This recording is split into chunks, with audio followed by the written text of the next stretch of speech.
Hey everybody, Scott Jun here. So, we just had an announcement of the next chapter in the Guilty Gear Strive franchise, capping off Season 2. We got Asuka, Pussy fans rejoice. This character looks amazing, I'm sure you can all agree. Based on the trailers and the gameplay that we've seen, he looks perfect in every way. I'm a little surprised. So we're going to talk about three things. First thing being DLC, second thing being the network issues, third thing being release of Street Fighter 6 and how ASW has gotten themselves into a triple whammy. So first thing, the DLC characters that we've had in the last, 3 months, 4 months, has been Sin Kisuke, Bedman, and now we're getting Asuka. I'm gonna say Delilah to separate it from Xrd. Sin Kisuke is a fan favorite character, very strong in Xrd, and when he came out, he was basically whittled down in the battle balance. He was very nerfed and underwhelming. Like, he isn't played in tournament. I mean, he's good into certain characters, but really, like, he's quite underwhelming. And then Delilah is like, when Sin was the worst character in the game, and then Delilah is even worse. And I've been wanting to talk for a long time, giving like my nonsense opinion to ASW, like, why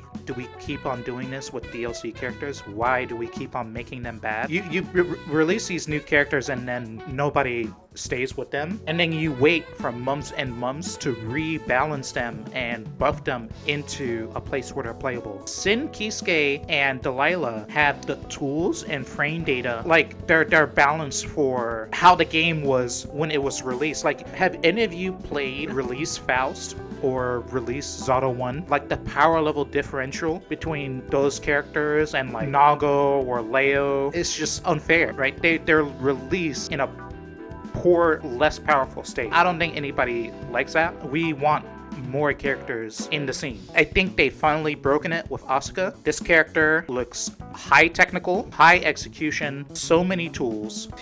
I mean, I'm gonna attach the trailer in the description of this video, but you really gotta watch this character. This is the only time I've done a reaction for any DLC character. He's amazing, and ASW has needed to hit it out of the park, because more important than DLC characters or whatever, it's been a PR fucking mess with the network infrastructure issues. It's been legitimately over 5 months that this has been happening, since December, with Hackerman and people not being able to play or enter rooms, matches having shit connection. It's been a huge fucking problem. Every time ASW says that they're doing something to fix it, nothing has come of it. I think finally this time may be different. I don't know what it is. They've done something on the back end to resolve some of these network issues. I know that the servers work hand in hand with Amazon Web Services to like serve connections, or like, I know in-game is P2P with rollback, but like, you know, barcode and all of that shit, lobby where you can jump around, that's Amazon Web Services. Hello. Umisho's here. She's visiting. In the last week or two, ArcSystemWorks has done something. The network stability has increased. Like, I literally put up a video where I spent 1 hour before I could get a match. 1 hour in Celestial. That hasn't happened. They've done something. And I feel like this, whatever patch they're gonna put out on the 25th, is to resolve more issues on top of that, or it's gonna be a big redesign of the network system. I remember when our code came out, or the game came out, and then we had to wait. How long was it? You might not have been there when the game launched. I was playing, but I just wasn't competing. 10 minutes to connect to the servers. That shit was so 10 good. minutes. We had to use the Totsugeki EXE. We were still using that shit. You suffered through it? Yeah, I use that shit. And now it's not necessary, but we needed that shit for a year, or we just couldn't connect to the servers.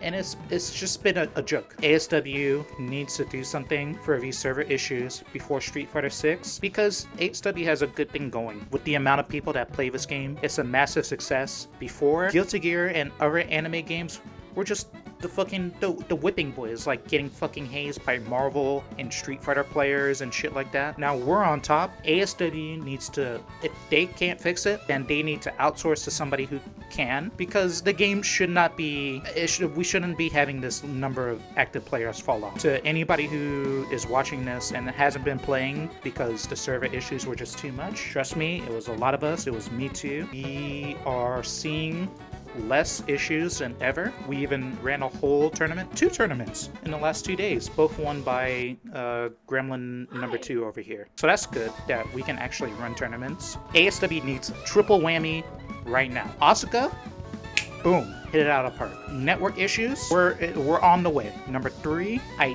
think if we get a battle balance right after Combo Breaker, I think the game will continue to last and be a front runner right alongside Street Fighter 6. I don't think people are playing Strive because they're in the Street Fighter 6 waiting room. I've seen a lot of bullshit attitudes. People just want to play the game, and they haven't been able to play the game, right? People like this game. So ASW needs to pick it up the day before Combo Breaker. We need to see something good. When people say like the game is dying, like we have to understand the difference between degradation and like literal unplayability. And it's not like the game isn't good if you could go to an offline tournament and play with people sitting next to you. It doesn't seem like a dead game to me. So we're trending upwards. I'm gonna try out Asuka. Oh wow, 100%. I might not have time. Before Combo Breaker, I'm gonna be very busy. I have a ton of guests and stuff, people coming over. What am I hoping they change about Sin? He's a mess.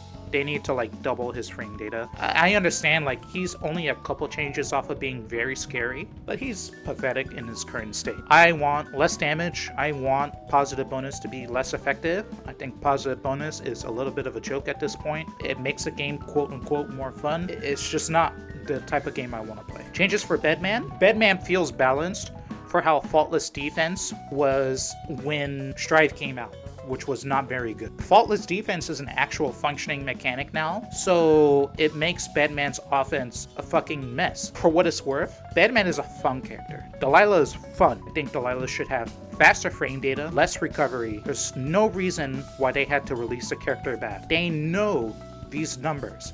-7, -9, -9, -11, -9, -7, -9. They know the magic numbers, and they still release Delilah the way she is. It's not acceptable. It just feels bad to get shit on by the cast that functions and has okay frame data. Let's talk frankly. How many times does a girl have to betray your trust before you just stop replying to the apology text messages? How many times is it?